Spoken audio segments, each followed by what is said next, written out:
Now, another light that does come on from time to time for people, that would have to do with the red alternator, or sometimes it might be a battery light might come on. And more than likely, when that light comes on, many times it turns out to be the alternator itself not recharging the battery, or some wiring issue causing it not to recharge the battery. So if the light comes on, you need to be very you need to do a few things. One, I would not recommend cutting the car off right away, because if you do, it may not start back. So I would recommend driving the car to a good, safe place. And you've got a little bit. Now, if it's nighttime, well, anytime, cut off unnecessary accessories, like your AC system. Instead of having it blowing on high, go ahead and cut the AC system off, and any other radio and any other items that might be running that might use electrical current. You want to go ahead and cut those items off so that you can have enough power to get to where you're going. As you're driving the vehicle, if you've got a very short distance to go, you'll be okay. But if you're driving very much of a distance, you've got more of a modern car, you're going to see computers, or you're going to see items that'll let you know computers are shutting down. You'll go a little distance, and then you might see something like the airbag light might come on. Then a little bit later, you might see the anti-lock brake system light come on. The reason it's doing that is as your power decreases and you have less power in the battery, these computers don't want to take a chance on something going wrong, so it cuts that system off. So you'll cut your airbag system off, and it'll let you know by using a warning light. It'll cut the ABS, or anti-lock brake system light on, that because it don't want to take a chance on messing up, and plus you don't want to use it. The computer is trying to protect the main computer by cutting other computers off. So when you get to that point to where all of those have been cut off, you're going to see these lights on the dash.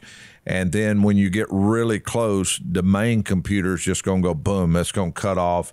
And that's when the car won't run anymore. You want to try to already be in a good, safe place before you do that. And as you're getting to that safe place, you want to try to make it to where the vehicle will be in a spot to where it can be towed. Because there's a high probability that once you cut the vehicle off, that it's not going to crank back up wherever you're sitting. So I wouldn't just pull to a place and it be in a crowded parking lot to where there's going to be cars all parked all around it. Very difficult for a tow truck to get to it. I would park it further out in the lot somewhere where there's other cars not going to be parked all around it. That way, when the tow truck comes to get it, they'll be able to back to where they need to pull the car up on the tow truck.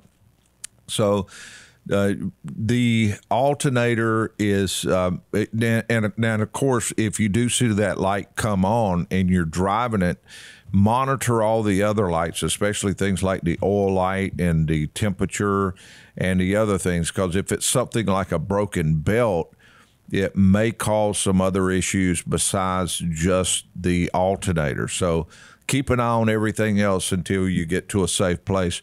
But this light is a lot like the oil light that I was talking about before. I've seen many times where an alternator light will come on and somebody will say, well, I only had a few more miles to go, and they drive and then boom, the vehicle cuts off in the road. So you don't want that. Respect the light a lot because it is a red light.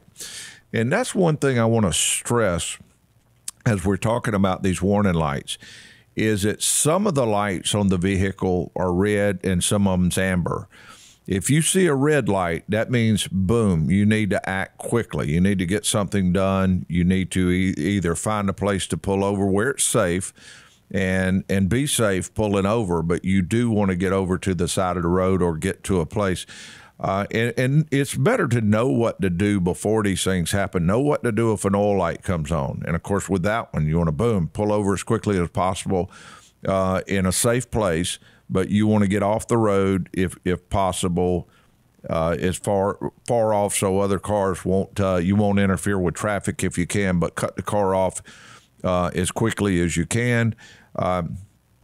And with the alternator light, you can continue monitor everything else. You can continue to drive, but you should know that you need to get to a safe place as quickly as possible. On that, you could probably get over to an exit and check it that way, depending on the conditions that you're driving under.